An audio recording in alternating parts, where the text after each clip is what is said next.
আমরা আমাদের কাছের মানুষগুলোর কাছে খোলা বই হয়ে উঠতে চাই।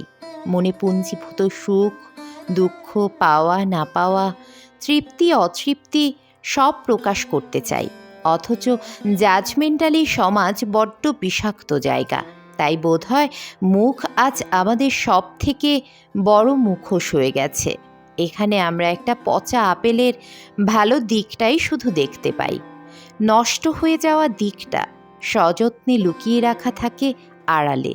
অথচ অহেতুক দেখনদারি করতে গিয়ে আমরা ভুলেই যাই আমাদের কাছের মানুষগুলোর কথা, ফেলে আসা সম্পর্কগুলোর কথা, ভালো থাকার টিপসগুলোর কথা, হাসি মাখা বিকেল আর গল্পে ভরা সন্ধেগুলোর কথা।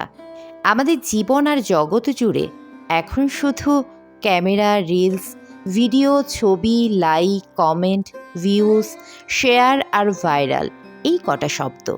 আমরা ভুলে গেছি ফেসবুক আসলে ফেক বুক। মাঝে মাঝে মনে হয় সোশ্যাল মিডিয়ার মতো বড় ব্লটিং পেপার আর কিছু নেই।